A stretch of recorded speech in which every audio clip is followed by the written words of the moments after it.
Hey, Richard. Hey, Kevin. So solderless connections. I mean, you of all people, are you giving up on solder? You guys have been doing it forever. Never. Here's my torch. I've been soldering forever. Soldering's never going to really leave us. But there's some issues with soldering. When you solder, you are doing up against wood frame construction, and there's a chance of burning the place down. Yep. But soldering is still a watertight connection that's terrific. Now, solderless has been around since plastic tubing came around. There's all kinds of variations of how to connect this plastic to metal piping. Fire and plastic don't go well Not together. Good. But so the industry has been moving from soldered to solderless. Within the copper world now. Absolutely, in the copper world. So the Pro Set is using something like this. This is an interesting connection. You can see the fittings are pre-made. Instead of having solder inside, it has an O-ring. That O-ring sits inside this little ridge right here. Yeah. And then, let's do this now. So I'll push this into the fitting. You got to be sure it's clean and it goes all the way in. Right. Now this tool comes with a variety of different jaws, and so now you'd come like this, and you'd get that in there. You'd have it here, and then you'd hit this thing, and it would just compress this. And look what happens. It would make this come out tight, tight, tight. And when you look inside, look at this here. Here is that O-ring, completely compressed and embedded.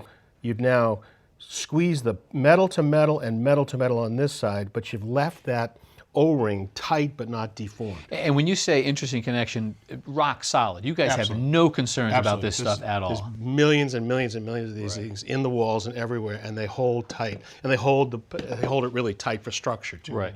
Partly made possible by this big tool right here, which means this is the world of a professional. Right. I'm not going to go out and do a plumbing No project. homeowner's going to do this. So then it's like, okay, well, how can I make these connections without investing in this sort of tool? So for a long time now, probably 30 years in the game, there's been these push-to-connect, solderless connections. You've seen them in the home center. Every plumber will tell you, they're terrible. Look, they work.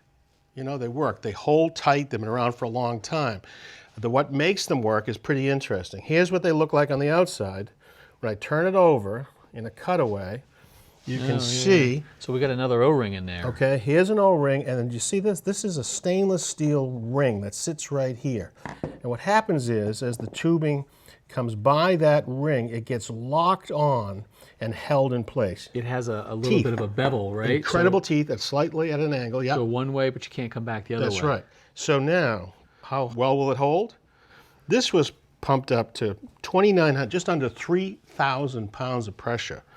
The connection didn't let go. The pipe did. I guess that says it all. That's right pretty there, good. Right? Because what you're worried about is longitudinal pull, as things expand and contract. So literally, if I may, can I do this? Sure. Can I make this one? Yeah. So now, one thing on the care and feeding, you want to clean that and make sure that it's a clean square edge, so you're not going to cut that O-ring. Okay. So there is some installation. But once that is done, it is simple square, as just pushing that in. Yep. And now, That's pull right. that. That's just not coming. Right. But it can come apart if you needed to. There's always a fitting, and that's the cool thing. That's right? pretty cool. That you can. Wow, look at that! How easily. So they used to be knocked for. People said, "Oh, they didn't work," including the pros. But you're of the opinion that they do work, and there's a place for them. There's a place for them. And what I like is that we're seeing this now coming out in a copper version instead of the heavy bronze, so that maybe the price point can come down. What's also inside this one is they have a second O-ring with that lock ring. Now the second O-ring can work to your advantage because say you came in slightly askew as you came in, you might score that O-ring. With this, there's no chance you're going to get the second one too, and it's going to come right tight to this point here and be tight. Gotcha. Any downside to using these things? Well, if there is, the fittings are more expensive than a regular soldered fitting.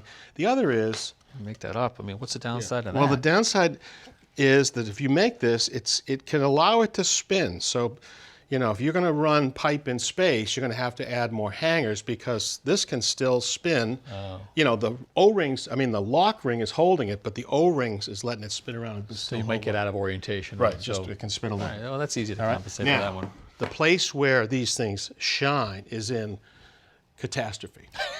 Look at the smile on your face. When the water's coming and the water has frozen pipe or something like that, you can't solder with water coming down. It's flowing. You're not going to have this tool ready to go. So they make a cap like this, or they make a shutoff like this. And so a cap like this is pretty amazing. You got the water coming out, made. Just done. That's right. So this is push to connect here. And if this, you don't like this, I just want to remind everybody that there's been a connection around solderless forever, and that's called a standard compression connection.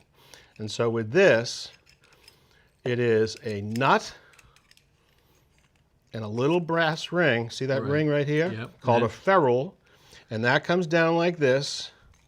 And you come like this and you tighten this up. And when you do, with two wrenches, two adjustable open-end wrenches, against these 2 points right here, you can compress that and you make an absolute watertight connection without an expensive tool. That works for you as well. Correct. So any one of them, but you know, the thing is, there are ways to connect copper pipes without a torch. And so going back, you know, you said that is never going away. If these are so sufficient, why are we going to hang on to that? Well, there'll still be old habits die hard, certainly, but also there's going to be times where you just need to do a quick connection and you've got the tools for it and it's going to go away. It'll go down a little bit, but it's never going to go away. Cool. All right, well, good We still wear information. cuffs on pants, don't we?